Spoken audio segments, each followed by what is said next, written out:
السلام عليكم ورحمة الله وبركاته. ازيكم يا شباب؟ عاملين ايه؟ يا رب تكونوا بخير.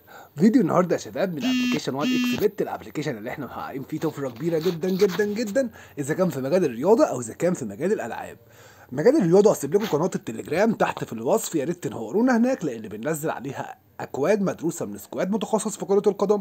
غير ان احنا على اليوتيوب كل يوم بننزل لك فيديو جديد باستراتيجية جديدة بنحقق منها ارباح محترمة جدا.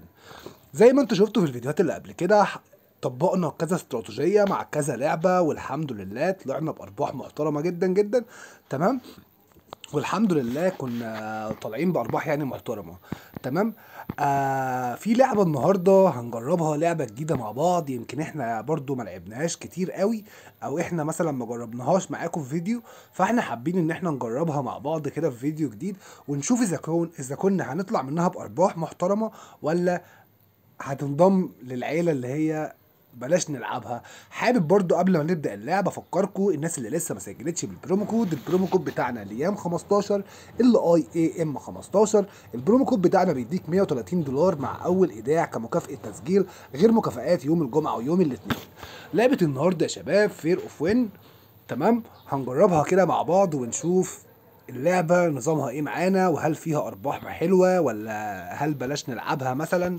تمام. هنخلي الراوند كده ب 500. تمام. ونختار 25 لفة ونشوف اللعبة هتعمل معانا ايه. احنا داخلين بداية الفيديو معانا 200 الف جنيه. هنشوف في اخر الفيديو هل هيبقى اقل من ال 250 200 الف جنيه ولا اكتر من 200 الف جنيه. تمام. لحد دلوقتي هي ما ادتنيش الربح اللي انا محتاجه، لسه مفيش ربح كويس اقدر اقول ان انا طلعت منها لحد دلوقتي بربح. هي بترجع لي كل اللي انا داخل بيه في كذا راوند، وبعد كده كله خسارة. 450 مش هو ده المكسب لسه. فاضل معانا 12 لفة، 10 لفات ولسه مفيش مكسب. لحد دلوقتي احنا خسرانين مش كسبانين. اول مكسب يعتبر 1200 جنيه، 1350 عاش.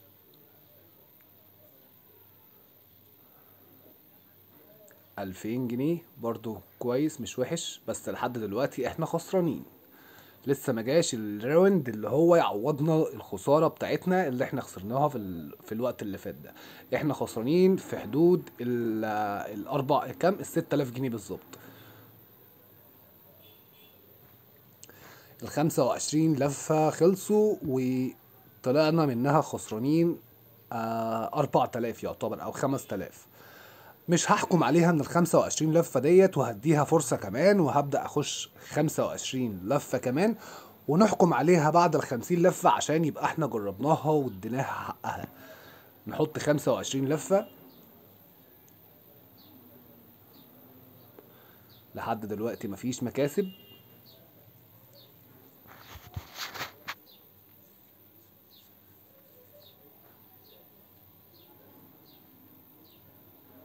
لسه لحد دلوقتي مفيش مكاسب وفاضل معانا 18 لفة.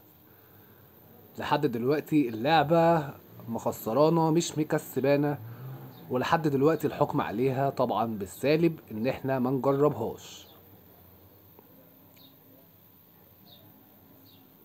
لسه فاضل معانا 11 لفة ومخسرانا لحد دلوقتي مش مكسبانا.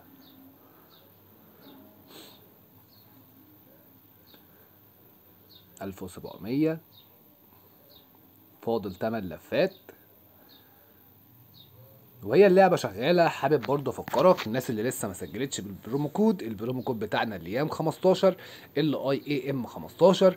البرومو كود بتاعنا بيديك $130 مع اول ايداع كمكافاه تسجيل، غير مكافآت يوم الجمعه ويوم الاثنين. غير ان البرومو كود بتاعنا بيدعم الربح من الالعاب بنسبه تتخطى 95%، وده اللي صعب تلاقيه في اي برومو كود تاني. فاللي لسه ما سجلش يبدا يسجل بالبرومو كود وابدا استفاد بمزايا البرومو كود بتاعنا وانضم لعيلتنا في قناة التليجرام. بننزل عليها اكواد مدروسة من سكواد متخصص في كرة القدم. تمام. بنطلع بنسبة ربح محترمة جدا. وبكده احنا ادينا اللعبة ديت فرصتها في 50 راوند، ولحد دلوقتي اللعبة محققتش معانا التارجت اللي احنا محتاجينه، او ما طلعتش معانا بارباح زي ما احنا كنا متوقعين. وجربنا فيها وضع الرهان الآلي. تمام. لحد دلوقتي احنا كنا داخلين ب 200,000، دلوقتي حاليا معانا 191,000 جنيه. تمام. فما حققتش معانا الارباح اللي احنا محتاجينها. تمام. هنبدأ كده نخش ناخد كام راوند كده في لعبة التفاحة، نشوف الدنيا فيها ايه. زي ما انتوا عارفين لعبة التفاحة احنا طبعا على طول بنتكلم ان نطلع طلعتين 2 بس، ما نزودش اكتر من كده. ولو في حالة الخسارة بنبدأ ان احنا نضاعف. تمام. ونخش ونشوف الدنيا فيها ايه. للأسف في خسارتين ورا بعض. تمام. 3 خسائر ورا بعض. هنبدأ ناخد ورقة من هنا. يا ساتر. تانية. كويس. ان شاء الله هنعوض. واحدة برضو من هنا. في مشكلة في النت ولا ايه؟ التانية من هنا. كويس. لسه ما بعدناش وان شاء الله نعوض. سهل. مش عايزك تتوتر، لان اللعبة لو وصلتك لحالة ان انت اتوترت خلاص هي اتمكنت منك وهتبدأ تخسرك. تهدى خالص وهنعوض، ما تقلقش. كويس جدا. نبدأ ناخد واحدة من هنا وواحدة فوقيها كمان. كويس قوي. الحمد لله كده عوضنا. نبدأ بقى نعمل راوندين 2 كده كمان ويبقى كده تمام أوي فل. ماشي مش مشكلة. نعوض في لعبة ايه تاني؟ ممكن ناخد كذا راوند كده في لعبة كلير. 2000 جنيه مثلا. كارت التاني. ممكن ناخد التالت ولا لا، خلينا في المضمون احسن. ماشي. كارت التاني. كويس قوي. كده احنا عوضنا الخسارة اللي احنا كنا خسرناها في اللعبة اللي احنا جربناها النهاردة. وبكده اشوفكم في فيديو جديد. شكرا جدا. سلام.